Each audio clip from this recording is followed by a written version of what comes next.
같이 봅니다. 여호와여 어느 때까지니까 나를 영원히 잊으시나이까 주의 얼굴을 나에게서 어느 때까지 숨기시겠나이까 나의 영혼이 번민하고 종일토록 마음에 근심하기를 어느 때까지 하오며 내 원수가 나를 치며 자랑하기를 어느 때까지 하리이까 여호와 내 하나님이여 나를 생각하사 응답하시고 나의 눈을 밝히소서. 두렵건대 내가 사망의 잠을 잘까 하오며 두렵건대 나의 원수가 이르기를 내가 그를 이겼다 할까 하오며 내가 흔들릴 때에 나의 대적들이 기뻐할까 하나이다. 나는 오직 주의 사랑을 의지하였사오니 나의 마음은 주의 구원을 기뻐하리이다. 내가 여호와를 찬송하리니 이는 주께서 내게 은덕을 베푸심이로다. 아멘. 할렐루야. 하나님의 사랑과 은혜를 입어서 성령의 권능으로 여러분들이 하나님의 일을 행하는 데에 쓰임받기를 주님의 이름으로 축원하며 오늘 예배를 통해서도 하나님 주시고자 하는 말씀의 은혜를 누리시기를 바랍니다. 오늘은 시편 13편 1절에서 6절 말씀을 중심해서 나를 생각하시어서 응답하소서라는 주제로 함께 말씀의 은혜를 나누기를 원합니다. 자, 이 시편도 다윗이 쓴 거고 이것도 고난 중에서 쓰여진 시다라고 우리가 보게 됩니다. 원수들의 핍박을 받아 살 소망이 끊어지고 낙심과 좌절로 사기가 저하되어 있는 다윗의 모습이 오늘 시에서 잘 나타나고 있습니다. 그래서 이 시의 배경을 이렇게 추측을 하는데 사울이 다윗을 잡기 위해서 곳곳에 파수꾼을 세워놓고 다윗을 위기에 빠뜨리기 위해서 활동했을 때 기록되지 않았을까라는 이러한 추측을 갖고 합니다. 그래서 다윗은 사울 왕이 다윗을 죽이기 위해서 이렇게 특공대를 꾸려 추적하는 이런 상황 가운데에서 생명의 위협을 느끼며 절망 속에서 낙심하며 몸부림치던 다윗이 하나님께 호소하는 그런 내용, 간구하는 내용이 오늘 시의 주된 내용입니다. 그러나 우리가 시를 읽다 보면 악인들로 인해서 고통과 절망과 낙심 속에 빠져있던 시인이 시의 끝에 가서는 결말에 가서는 하나님의 나의 구원의 하나님이고 그 하나님을 찬송한다라고 찬송으로 결말을 맺고 있는 것을 봅니다. 오늘 우리가 시 13편을 읽었지만 여호와의 어느 때까지입니까? 라고 하는 단어가 4번씩이나 기록되어 있습니다. 그 정도로 고통이 심하다라고 하는 것을 우리가 볼 수 있죠. 아마도 사울이 다윗을 죽이기 위해서 이제 쫓아다니던 시간이 약 8년 내지 9년 정도 계속되지 않았을까 이렇게 봅니다.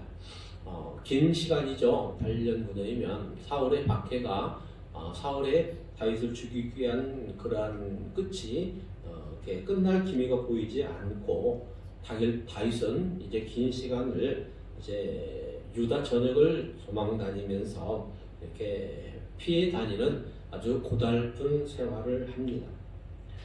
그래서 다윗은 너무 긴 시간 동안 도망 다니다 보니까 지치죠. 삶이 지칩니다.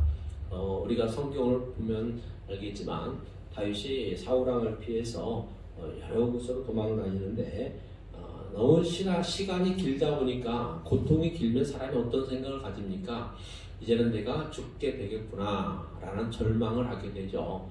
다윗도 이제는 죽게 되겠다라고 하는 절망 가운데 빠져서 하나님을 다윗은 지금까지 신뢰해 왔기 때문에 하나님을 의지하는 삶을 살아왔기 때문에 다윗은 왜 하나님이 침묵하고 계시는가?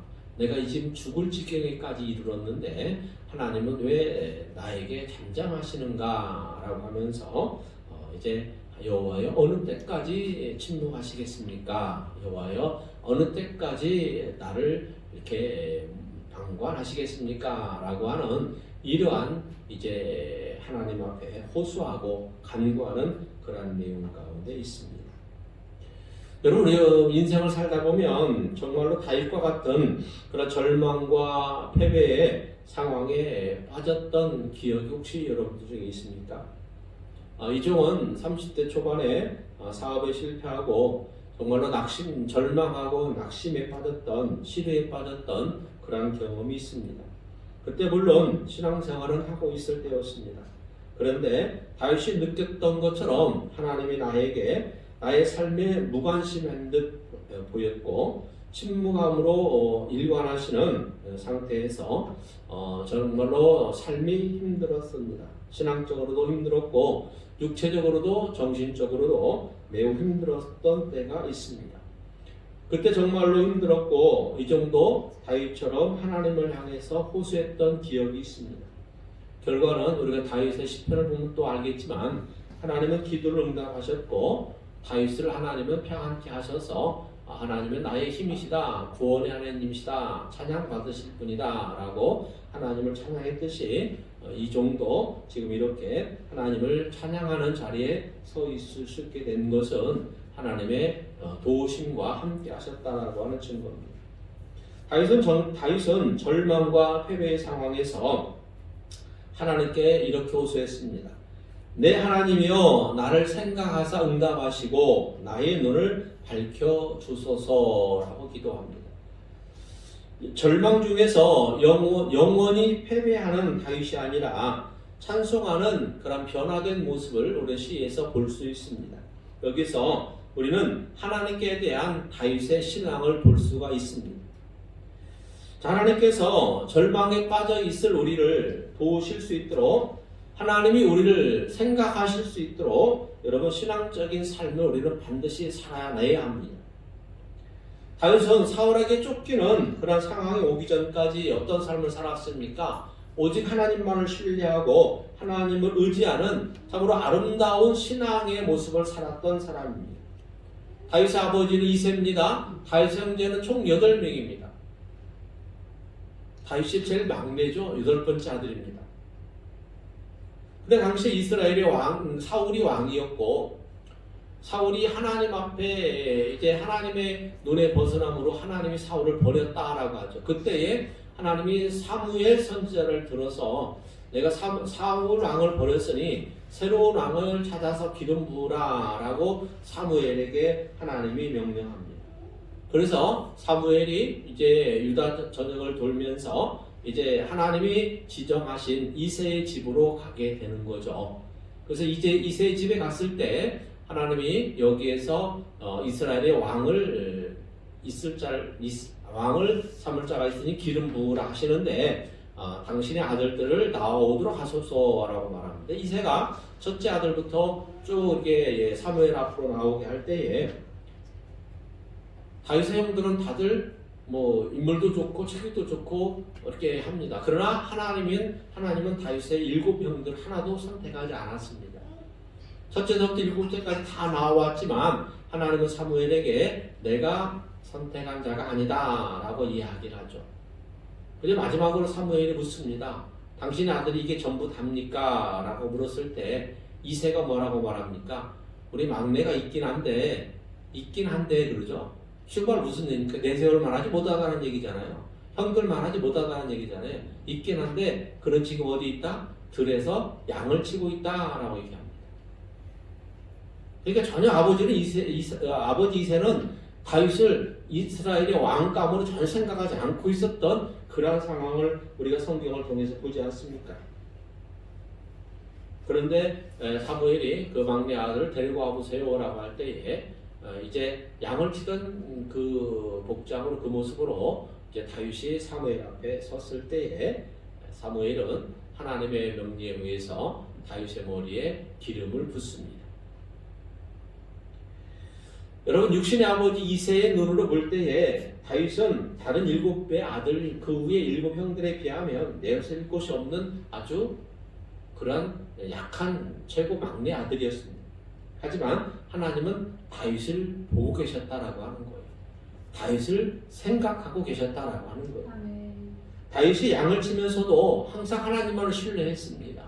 항상 하나님을 의지했습니다. 그래서 사나운 맹수를 만났을 때에도 그 맹수에게서 양을 지켜내는 데에 다윗은 자신의 힘을 믿고 나간 것이 아니라 하나님의 힘을 믿고 나갔다라고 하는 것을 우리 성경을 통해서 보지 않았습니까? 다윗이 양을 치고 있던 어느 날 이제 아버지께서 이스라엘이 이제 골리앗하고 이제 그 전쟁이 일어나고 있을 때에 하나님이 이새가 다윗에게 형들의 안부를 좀 보고하라라고 이제 얘기해서 다윗이 전쟁터로 갑니다. 전쟁터에 가보니까 이스라엘 백성들이 이제 사울 왕부터 시작해서 모두 다 벌벌벌 떨고 있습니다. 누구 한 사람 때문에? 골리앗 상대 진영의 골리앗 장수 때문에 벌벌벌 떨고 있습니다.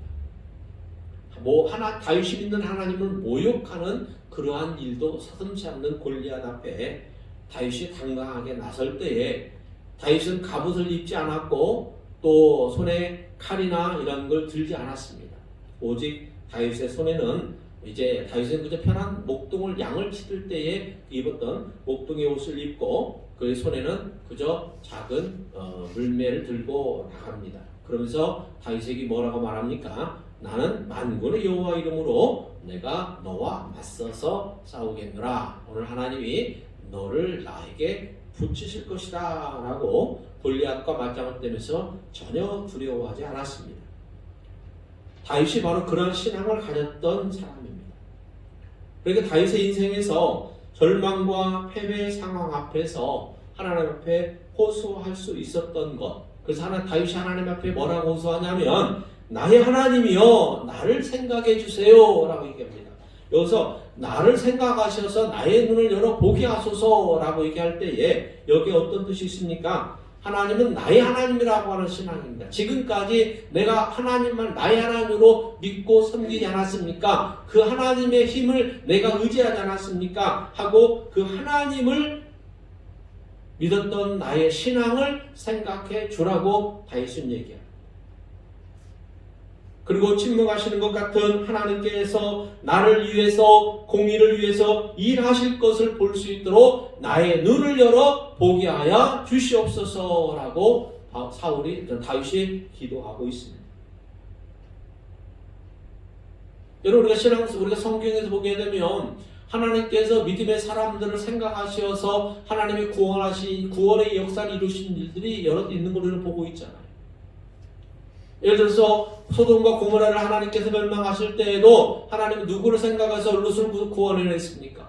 하나님은 믿음의 사람 아브라함의 중보기도를 들으시고 생각하셔서 조카 롯을 소돔과 고모라를 멸망할 때에 구원해냈다라고 하는 사실입니다. 또 하나님께서는 이 인류가 모든 사람들이 죄로 말미암아 지옥 가게 될 것이 마땅한 그때에 하나님은 누구를 생각하셔서 우리를 구원해 주셨습니까? 십자가에 못 박혀 죽으신 예수님을 생각하셔서 우리를 죄악으로부터 구원하여 주셨다는 사실을 분명히 기억을 하십시오. 여러분 우리의 인생에서 절망이 절망으로 끝나지 않고 절망이 소망으로 바뀌는 삶으로 승리할 수 있었던 것은 무엇입니까? 바로 신앙입니다. 전능하신 하나님을, 창조주 하나님을, 구원주 하나님을 나의 하나님이라고 믿고 고백하는 그 신앙이 우리의 절망을 소망으로 바꾸어진다라고 하는 것을 여러분 믿으시기를 바랍니다. 우리는 다윗처럼 큰 믿음을 가진 신앙인이 되어야 합니다. 간절한 기도와 호소를 통해 영적인 심령의 눈을 뜨면 지금도 나를 위해 쉬지 않고 일하시고 성취하시는 하나님의 도움의 손길을, 하나님의 역사하심을 볼 수 있다라고 하는 사실입니다. 원수의 손에 의해 고통을 받을 때 다윗은 하나님을 향하여 어느 때까지 침묵하시겠습니까? 라고 질문합니다. 여러분 분명하게 하십시오. 하나님은 우리가 승승장구할 때만 돌보시는 것이 아닙니다. 우리의 삶이 실패의 나락으로 빠졌을 때에도 우리를 돌보시는 하나님이시다라고 하는 거예요. 하나님은 우리가 잘 될 때나 우리가 실패할 때나 하나님은 우리를 전혀 떠나지 아니하시고 동일하게 우리와 함께 하신다라고 하는 사실입니다. 하나님은 우리에게서 변하지 않으시는 분입니다. 그러나 우리 사람은 보는 시각이 작습니다. 근시안적인 시간을 가지고 있습니다. 그리고 자기 스스로의 성을 쌓다 보니까 하나님이 자기를 잊으신 것처럼 생각하며 착각하고 절망에 빠질 때가 있습니다. 여러분의 인생에서 절망하고 낙심에 빠졌을 때에 여러분 하나님의 은혜를 간구해 보셨습니까? 절망과 낙심에 빠져있는 다윗이 왜 그토록 하나님의 은혜를 간구했겠습니까? 그것은 바로 하나님은 그의 행복의 근원이시기 때문입니다. 하나님은 다윗의 행복의 근원이셨습니다. 그래서 하나님께서 침묵하시고 하나님의 얼굴을 숨기시는 그러한 사실 때문에 다윗이 괴로웠던 것입니다. 신명기 10장 13절에 보면 내가 오늘 내 행복을 위하여 너에게 명하는 여호와의 명령과 규례를 지킬 것이 아니냐. 신명기 33장 29절에는 이스라엘이여 너는 행복한 사람이로다. 여호와의 구원을 너같이 얻은 백성이 누구냐. 그는 너를 돕는 방패시오 내 영광의 칼이시로다. 내 대적이 내게 복종하리니 내가 그들의 높은 곳을 밟으리로다. 아멘. 하나님은 행복의 근원이 되십니다. 아멘. 그 하나님을 마음에 품으면 행복이 시작됩니다. 여러분, 예수 그리스도는 행복의 시작입니다. 우리 하나님은 행복의 시작이 되십니다. 다윗은 하나님으로 인해서 행복한데 그 하나님이 침묵하시는 것 같아서 괴로웠습니다. 긴 시간 사울에게 쫓겨다니면서 다윗에게 행복이 없어지고 그 마음에 근심과 걱정과 불안한 마음들이 있을 때에 하나님의 행복이 없어진 것 같아서 행복의 근원 되시는 하나님이 침묵하시는 것 같아서 다윗은 괴로웠던 것입니다. 그래서 하나님 행복의 근원이시지 않습니까? 어느 때까지 나에게 이 행복을 뺏어 가시겠습니까? 라고 뺏어가도록 악인들에게 놔두겠습니까? 라고 다윗은 하나님께 호소하고 있는 것입니다. 여러분, 우리가 인생을 살다 보면 그런 일들이 있잖아요. 하나님을 분명히 믿는데 내가 믿는 하나님으로 인하여서 믿지 않는 가족들이 나를 힘들게 하고 믿지 않는 이웃 사촌들이 나를 힘들게 하고 믿지 않는 직장의 동료들이 나를 공격해서 절망의 나락으로 몰아붙일 때에 행복의 근원이 되신 하나님은 어디에 계십니까? 라고 우리는 호소하지 않습니까? 그러나 여러분의 행복은 하나님께로부터 오는 것이고 하나님이 여러분 마음속에 자장하심으로 하나님의 행복의 근원이시다라고 하는 이 사실을 믿으시기를 바랍니다. 우리는 하나님의 구원을 얻은 자들이기 때문에 행복한 것입니다. 하나님의 행복이 우리의 마음에 가득하기 때문에 우리의 마음에는 근심과 걱정과 고통이 하나님의 행복을 인하여 눈 녹듯이 사라져버린다라고 하는 것입니다. 욥기서의 21장 25절에 이렇게 말합니다. 어떤 사람은 마음의 고통을 품고 죽음으로 행복을 맛보지 못하는도다. 전도서 6장 6절에는 그가 비록 천년의 갑절을 산다 할지라도 행복을 보지 못하면 마침내 다 한 곳으로 돌아가는 것뿐이 아니냐라고 얘기합니다.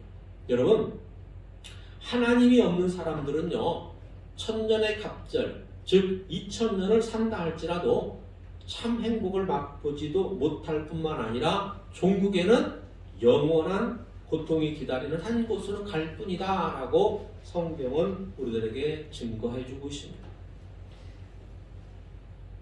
여러분, 하나님 선택받은 행복자임을 믿으십시오. 아멘. 여러분에게는 하나님의 행복의 근원이 함께 하십니다. 아멘. 두 번째로 다윗이 어느 때까지 하오리까 라고 하나님께 묻는 것은 하나님은 다윗의 지혜의 근원이시기 때문에 그렇습니다. 2절에 보니까 나의 영혼이 번민하고 종일토록 마음에 근심하기를 어느 때까지 하오리까 라고 묻습니다. 우리가 믿는 하나님은 지혜의 근원이 되십니다. 하나님으로 말미암는 지혜는 세상 방법으로 이길 수가 없습니다. 형들에 의해서 17세 나이에 애굽의 노예로 팔려갔던 요셉은 노예로 인신매매 당한 것 억울한데 애굽에 가서 누명을 쓰게 되고 감옥에서 지내게 됩니다. 그러는 중에 애굽의 바로 왕이 꿈을 꾸게 되었는데 그 꿈을 해석할 만한 사람이 애굽에 없어서 바로 왕이 깊은 고민에 빠져갈 때에 요셉과 함께 감옥에 있었던 바로 왕의 술 맡은 관원장이 바로에게 요셉을 천거해 주므로 바로 왕이 요셉을 불러다가 꿈의 해석을 듣게 됩니다. 바로의 꿈을 해석한 요셉은 바로 왕에게 창세기 41장 33절에 이렇게 얘기합니다. 이제 바로께서는 명철하고 지혜 있는 사람을 택하여 애굽 땅을 다스리게 하십시오 라는 말을 합니다. 명철하고 지혜 있는 사람을 선택하여 7년 흉년 후에 7년 흉년 후에 7년 흉년을 대비하십시오 이런 얘기입니다. 그러자 바로 왕이 요셉에게 이렇게 얘기합니다. 하나님이 이 모든 것을 너에게 보이셨으니 너와 같이 명철하고 지혜 있는 자가 없도다. 너 말고 누가 있겠냐 이런 얘기입니다. 그러면서 요셉을 애굽의 총리로 임명하여 온 땅을 다스리게 합니다. 하나님은 큰 어려움, 즉 형들에 의해서 노예로 팔렸으니 인생을 절망하고 낙심하며 원망할 수 있었지만 항상 코람데오 자세로, 즉 하나님 앞에서 내가 어떻게 죄를 지을 수 있느냐라고 하는 철저한 하나님 중심의 삶을 살았던 요셉을 야곱 밑에 있을 때에도, 형들에 의해서 구렁텅이에 빠졌을 때에도, 노예로 애굽 팔려가서 보드발의 집에 있을 때에도, 감옥에 있을 때에도 항상 하나님이 함께 하셨다라고 하는 사실. 그리고 그 하나님은 그러한 요셉을 항상 생각하셨습니다. 어떤 생각을 했겠어요? 쟤는 내 뜻에 어긋나지 않는 삶을 살고 있다는 걸 알았다라는 거예요. 다윗도 그러한 삶을 살았기 때문에 하나님 나를 생각하십시오라는 거예요. 요셉도 마찬가지입니다. 내가 어떻게 하나님 앞에 죄를 지을 수 있느냐? 하나님이 그런 요셉을 생각하신다라는 겁니다. 그래서 하나님은 요셉에게 신앙을 지켜낸 요셉에게 하나님의 지혜를 주셔서 세상 사람들이 당할 수 없는, 이길 수 없는 그러한 지혜를 주셔서 7년 풍년 후에 온 7년 큰 흉년에서 애굽뿐만 아니라 주변 나라들까지 구원해내는 큰 역사를 이루는 데 사용했습니다. 사랑하는 여러분, 다윗이 믿는 하나님, 저와 여러분이 믿는 하나님이 지혜의 근원이 되십니다. 여러분의 영혼에 깊은 인생의 고민이 있습니까? 사업의 고민, 가정의 고민이 있습니까? 그럴 때 종일토록 마음에 고민하고 번민하지 마시고, 우리의 짧은 지식과 경험으로 해결하려고 하지 마시고, 지혜의 근원 되시는 하나님께 간구하며 호소하십시오. 하나님 나를 도와주십시오. 불쌍한 이 영혼을 생각하시어서 하나님 나를 구원하여 주십시오라고 하나님 앞에 호소할 때에 하나님은 도우시고 일하시고 성취해 주십니다. 세 번째로, 다윗은 하나님은 그의 힘의 근원이시기 때문에 내 원수가 나를 치며 자랑하기를 어느 때까지 하게 내버려 두겠습니까? 라고 2절에서 하나님께 호소합니다. 출애굽기 15장 2절에 보니까 여호와는 나의 힘이요 노래시며 나의 구원이시로다 라고 모세가 하나님을 찬양합니다. 출애굽기 15장 13절에는 주의 인자하심으로 주께서 구속하신 백성을 인도하시되 주의 힘으로 그들을 주의 거룩한 처소에 들어가게 하시나이다. 또 민수기 24장 8절에는 하나님이 그를 애굽에서 인도하여 내셨으니 그 힘이 들소와 같도다 라고 얘기합니다.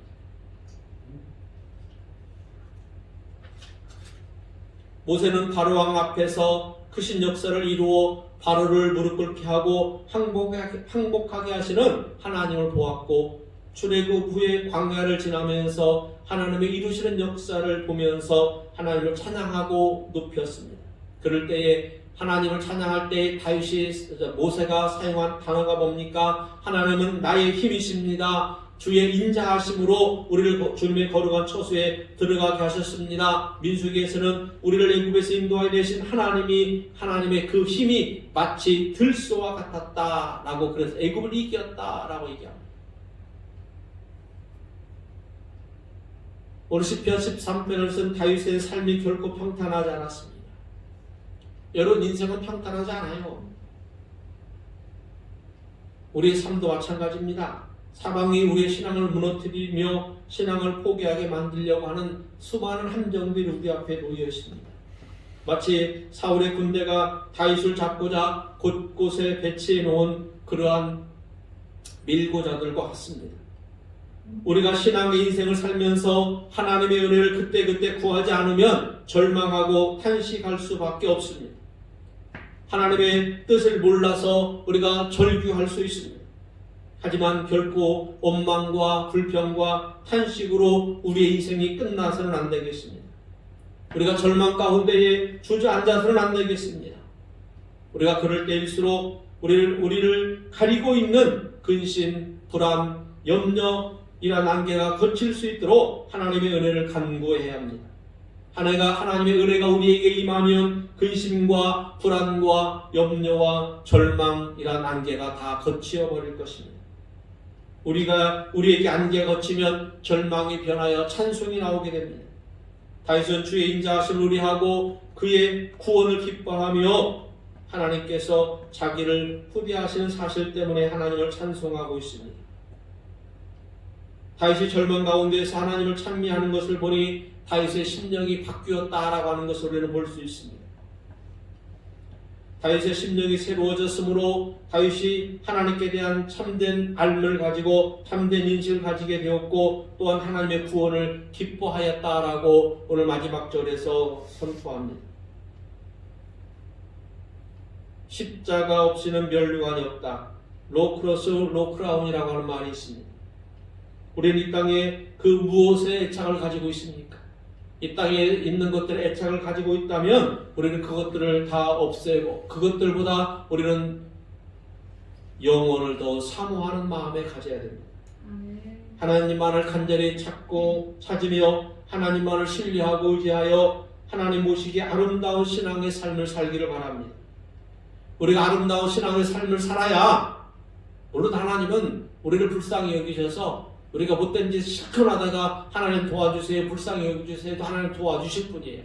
그러나 여러분 부끄러운 구원 얻는 것보다 다윗이나 요셉처럼 아름다운 신앙의 삶을 살다가 정말 어려운 고비를 만났을 때 하나님 내가 하나님의 뜻대로 살았던 것, 하나님 높이며 찬송하며 살았던 것, 하나님을 의지하고 신뢰하며 살았던 것을 생각하셔서 나의 눈을 열어 하나님의 나라를 미래를 보게 하소서라고 하는 이러한 간구를 할 수 있으면 더 좋지 않겠습니까? 오늘 13편 5절 6절 마지막 한번 읽습니다. 나는 오직 주의 사랑을 의지하여 싸우니 나의 마음은 주의 구원을 기뻐하리이다. 내가 여호와를 찬송하리니 이는 주께서 내게 은덕을 베푸시리로다. 아멘. 열심히 기도하고 간구하는 중에 다윗의 심령의 눈이 열려서 자신을 향한 하나님의 사랑과 은덕을 바라보게 됩니다. 그래서 다윗은 현재의 곤고함과 역경 가운데에서도 믿음으로 이미 구원을 선취하였고 이제 하나님의 그 구원하심을 찬양하게 된 겁니다. 다윗의 신앙이 얼마나 귀합니까? 여러분, 밝은 대낮에 태양을 보는 것은 그 누구라도 할 수 있습니다.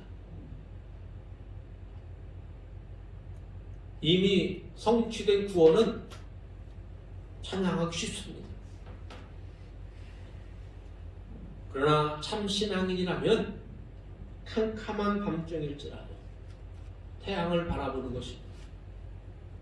지금 헤어날 수 없고 빠져나올 수 없는 절망과 우리가 낙심에 빠져 있고 사방이 우겨싸마 당하였을지라도 우리의 눈을 열어서 하나님의 구원을 바라볼 수 있는 이러한 사람이 참 신앙인인 것입니다. 모세는 앞에는 홍해바다요 뒤에는 애국 군대요 양옆에는 죽음의 사막이 펼쳐져 있을지라도 홍해 건너편에 하나님의 구원의 언덕 하나님의 집이 있다라고 하는 것을 바라보는 심령의 눈을 하나님이 갖게 하였던 것처럼 저와 여러분에게 하나님이 주시는 특권이 뭡니까? 우리의 심령의 눈을 열어서 우리는 선취한 구원뿐만 아니라 우리가 완성할 구원을 바라볼 수 있는 눈을 열어주었다라고 하는 사실입니다.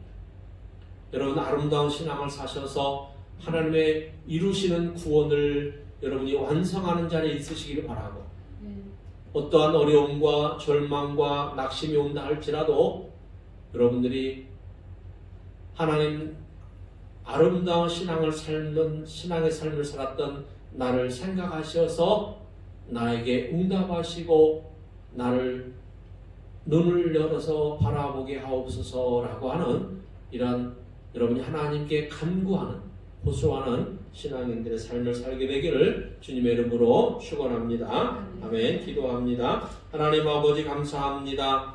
저희들이 인생을 살아갈 때에 하나님 우리가 연약하고 부족한 지혜로 나의 성을 쌓고 하나님을 우리가 찾지 아니하며 살아갈 수 있는 그러한 불신앙을 보이지 않게 하시고 오직 다윗처럼 정말로 하나님만을 바라보며 하나님만을 의지하면서 그 하나님을 믿는 하나님의 사랑받는 자녀들로 하나님의 종으로 세워주셔서 하나님으로부터 오는 행복과 하나님으로부터 주어지는 지혜로 말미암아 우리가 세상을 이기게 하시고 정말로 하나님의 뜻을 이루는 데에 쓰임받는 하나님의 자녀들로 거룩한 성도들로 아름다운 신앙인들로 세워주시옵소서. 감사하옵고 예수님의 이름으로 기도드렸사옵나이다. 아멘.